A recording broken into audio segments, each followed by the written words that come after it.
Guys, जेके loan job channel में आपका बहुत बहुत स्वागत है। सब्सक्राइब कीजिए जेके लोन जॉब चैनल को और पाते रहे रोजाना मल्टीपल चॉइस क्वेश्चन हिंदी और इंग्लिश लैंग्वेज में। ठीक है, तो चलिए आपकी बॉटनी स्टार्ट करते हैं, जो कि एंट्रेंस एग्जाम में अक्सर आपसे पूछा जाता है। ठीक है, शुरू करते हैं। निम्नलिखित में से कौन विषाणुओं पर लागू नहीं होता है? Which of the following is not applicable to viruses? बताइए। आपके ऑप्शन है कि होस्ट सेल के बाहर निष्क्रिय क्रिस्टलीकृत किए जा सकते हैं, या फिर एंटीबायोटिक से अप्रभावित कार्य में गैर विशिष्ट। इंग्लिश का सहारा आप ले सकते हो। Inactivate outside host cell, can be crystallize, unaffected by antibiotic, non specific in action.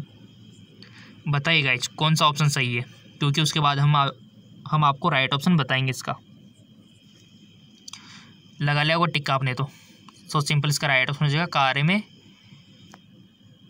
कार्य में गैर विशिष्ट, non specific in action. Next,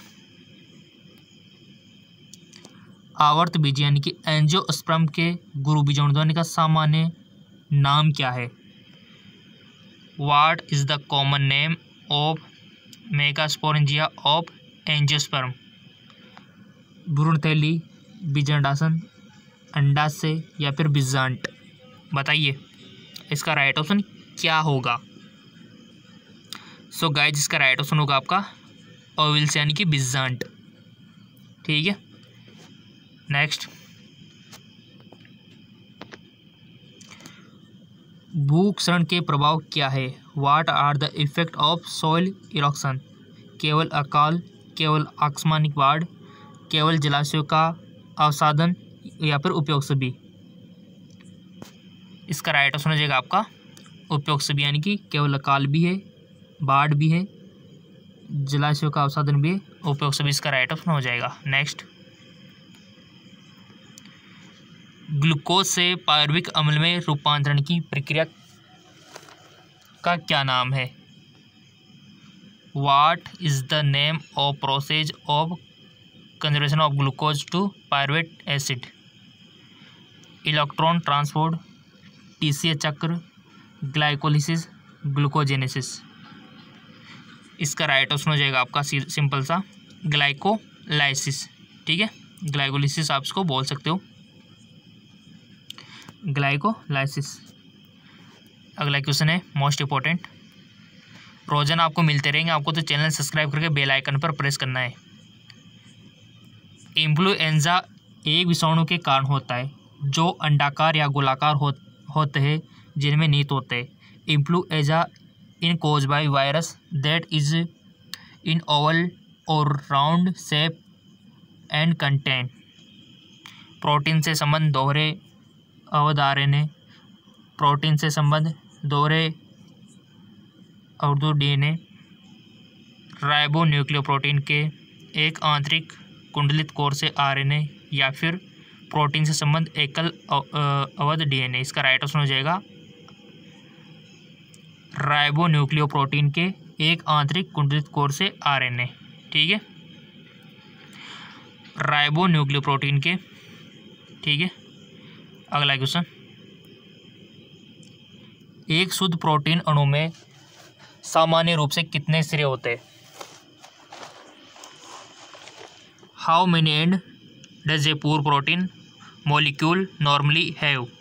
विभिन्न सिरे, इनमें से कोई नहीं, 4 सिरे, 2 सिरे। सिंपल सा आंसर हो जाएगा इसका 2 सिरे, 2 एंड्स। नेक्स्ट,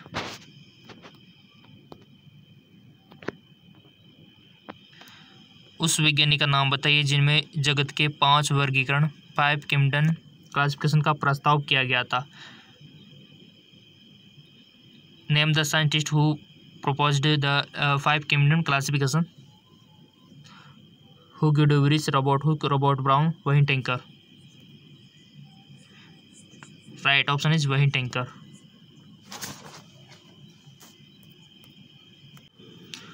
Wayne Tinker इसका राइट ऑप्शन हो जाएगा। नेक्स्ट, सारे क्वेश्चन इंपॉर्टेंट है और ऐसे क्वेश्चन आपको मिलते रहेंगे। आपको तो चैनल सब्सक्राइब करके बेल आइकन पर प्रेस करना है। इसी प्रकार के मल्टीपल चॉइस क्वेश्चन रोजाना आपको मिलते रहेंगे। मुक्त रूप से तैरने वाले पौधों को पहचाने जो जलक्रम के संक्रमण समुदाय यानी कि ट्रांजिशनल कम्युनिटी पर कब्जा करते हैं।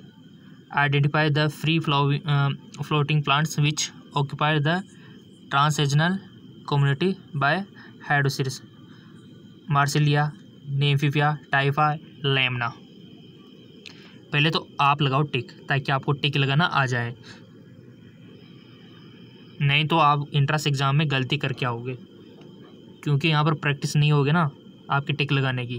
किसी पर भी लगा दो गाइज आप, तो इस पे 4 ऑप्शन है, किसी पर भी, ताकि आपको अपनी गलती का एहसास हो जाए। यहाँ यही गलती अगर आप वहाँ करोगे ना इंट्रेंस एग्ज़ाम में, तो वहाँ पर तो आपका रिजल्ट में 100 होगी, बट यहाँ अगर वीडियो में करोगे तो आप सीखोगे कुछ ना कुछ। ठीक है, लगा दिया होगा आपने। लेमना इसका राइट ऑप्शन होगा। अब ईमानदार से बताना किसका सही था किसका गलत था। ठीक है, कोई दिक्कत नहीं, 2 से 3 बार वीडियो को देख लेना, अगर गलत है तो ये पनिशमेंट आपको दी जाती है। अगर सही निकला तो बहुत बहुत धन्यवाद। अगला क्वेश्चन, पारिस्थितिकी तंत्र में ट्रांसम्यूटेशन कहाँ होता है? Where does eutrophication take place in the ecosystem? Desert यानी कि मरुस्थल में, ड्राईलैंड शुष्क भूमि, वाटर बॉडी जल निकाय, ग्रासलैंड यानी कि घास स्थल में कहाँ पर होती है पारिस्थितिकी तंत्र में सुपोषण? सो सिंपल, जल निकाय में, वाटर बॉडी में। ठीक है, नेक्स्ट क्वेश्चन तो सारे इंपॉर्टेंट है गाइस आपके लिए। वर्तिकाग्र और परागकण के बीच रासायनिक स्वाद को पहचानने में मदद करता है, कौन करता है? The chemical dialogue between stigma and the pollen grain help to recognize antipodal, pollen tube, sperm nucleus, right pollen. Right option is right pollen. Okay, next, आवर्तबीजी के परागकणों को बिना किसी शरण के जीवाश्म के रूप में अच्छी तरह से संरक्षित क्यों किया गया? माइक्रोपाइल की उपस्थिति, स्पोरोपोलिन की उपस्थिति, आवरण की उपस्थिति, अंतःशोल की उपस्थिति। राइट ऑप्शन हो जाएगा आपका स्पोरोपोलिन की उपस्थिति। नेक्स्ट, कौन सा उत्तक पेरिडर्मा का निर्माण करता है? Which tissue produce periderm? Cork cambium, vascular cambium, या फिर आपका सेकेंडरी कॉर्टेक्स, या फिर procambium? Right option is cork cambium. Next, निम्नलिखित कथनों में से कौन सा एंजाइम के विषय में असत्य है?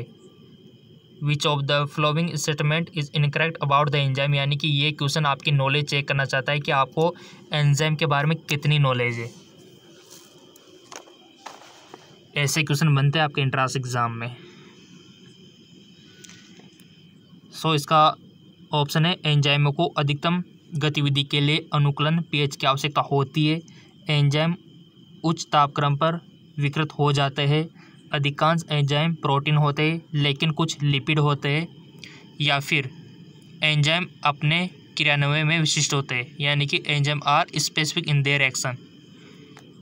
कौन सा आपको असत्य लग रहा है, इनकरेक्ट लग रहा है, बताओ। पहले तो आपको करेक्ट वाला मालूम होना चाहिए, तभी तो आपको आएगा ना। 3 तो इसमें करेक्ट है और 1 इनकरेक्ट है, तो ये आपको बताना है। लगाओ टिक, लगा दिया। इसका राइट ऑप्शन हो जाएगा अधिकांश एंजाइम प्रोटीन होते हैं लेकिन कुछ लिपिड होते हैं। ये बात गलत है, ठीक है, तो ये आपका ऑप्शन हो जाएगा। ठीक है, यानी कि एंजाइम के बारे में ये जो आपने बाकी की बातें पढ़ी ना, ये तो याद रख लो कि एंजाइम को अधिकतम गतिविधि के लिए अनुकूलन पीएच की आवश्यकता होती है। ये बात सही है। एंजाइम उच्च तापमान पर विकृत हो जाते हैं, हाई टेम्परेचर पर विकृत हो जाते हैं, ये भी सही बात है। क्योंकि गर्मियों में आपने देखा होगा जब आप खाना खाते हो अगर कुछ ज़्यादा ही खा लिया होता है तो डाइजेस्ट नहीं होता है गर्मियों में, क्योंकि गर्मियों पर एंजाइम अच्छे काम नहीं करते। खाना तो एंजाइम ही पचाएगा ना, ठीक है। अगर काम ही करना बंद कर देंगे एंजाइम तो आपका खाना कैसे पचेगा? नहीं पचेगा। ऐसे में पेट दर्द, उल्टी ऐसी शिकायत होती है, क्योंकि उच्च तापमान के कारण खाना पचा नहीं है। ठीक है, सर्दियों में तो वैसे भी पच जाता है, आपको कोई दिक्कत नहीं है।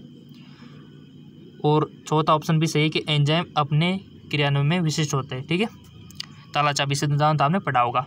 तो ये नॉलेज, ऐसे क्वेश्चन बहुत इंपॉर्टेंट होते हैं और ऐसे क्वेश्चन मिलते रहेंगे। चैनल सब्सक्राइब करके बेल आइकन पर प्रेस करना है आपको। तो बस अगला क्वेश्चन है कि निम्नलिखित में से कौन सा तत्व पौधे में रंध्र को खोलने और बंद करने में महत्वपूर्ण भूमिका निभाता है?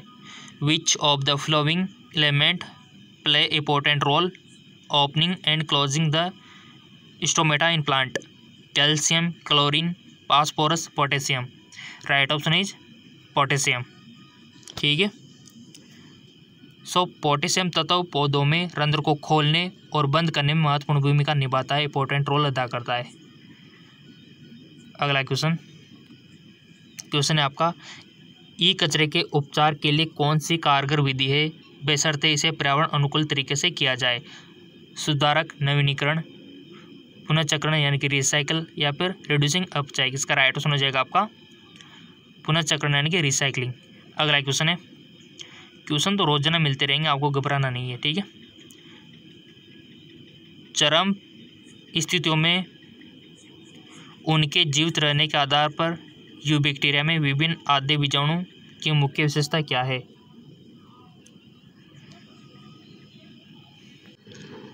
सो गाइज, अभी तो आपके लिए पीडीएफ लिंक भी देना है फिजिक्स के नोट्सों का। ठीक है, ये तो 15 तक तो हमने कर लिए एमसीक्यूज तो हमारे हो गए आज के। ठीक है, अब रही बात नोट्स की, तो नोट्स इंग्लिश और हिंदी में दोनों के लिए आपको देने हैं। तो चलिए कैसे नोट्स हैं हम आपको दिखा देते हैं। सो गाइज, ये है फिजिक्स के नोट्स इंग्लिश मीडियम वालों के लिए और हिंदी मीडियम वालों के लिए भी है। ठीक है, बहुत ही अच्छे हैं, देख सकते हो आप। सब कुछ इसमें लॉ ऑफ कंजर्वेशन सब कुछ दिया हुआ है, यानी कि आपका लेसन फर्स्ट और सेकंड और थर्ड तीनों के लिंक आपको, यानी कि एक लिंक है उसको ओपन करोगे ना, हम सब आपको बताएंगे सारा क्राइटेरिया भी, ये देख पा रहे होंगे ना आप। ठीक है, तो ये सब हिंदी मीडियम, ये इंग्लिश मीडियम वालों के लिए। ठीक है, सब कुछ मिलेगा इंग्लिश मीडियम में आपको। ये देखिए, इसका लिंक नीचे डिस्क्रिप्शन में दिया हुआ है, बट उसको कैसे किस प्रकार से मैनेज करना है उसको हम आपको सिखाएंगे। अब हिंदी का भी हम आपको दिखा देते हैं। ये है हिंदी का पीडीएफ। ठीक है, फिजिक्स चैप्टर फर्स्ट, सेकंड और थर्ड तीनों के लिए। अब ऐसे देखो, इंग्लिश मीडियम का लिंक, हिंदी मीडियम का लिंक, ऐसे तो आपके बहुत सारे लिंक हो जाएंगे, part second third part, part second third part, 6 link होते हैं। बट आपको नीचे एक लिंक मिलेगा, उस पर आप सीधे वेबसाइट पर पहुंच जाओगे। वहाँ पर आपको वेबसाइट कैसे है हम आपको दिखा देते हैं। लिंक एक ही मिलेगा नीचे, उस पर आपको क्लिक कर देना है। क्लिक करने के बाद कुछ इस प्रकार का पृष्ठ ओपन होगा। सो गाइस, जैसे आप डिस्क्रिप्शन में दिए हुए लिंक पर क्लिक करोगे तो हमारी ये वेबसाइट ओपन हो जाएगी, और इस पर जैसे आप स्क्रॉल डाउन करोगे नीचे, तो ये लीजिए, आपको ये सारे पीडीएफ यहाँ पर आपको मिल जाएंगे एक ही जगह पर।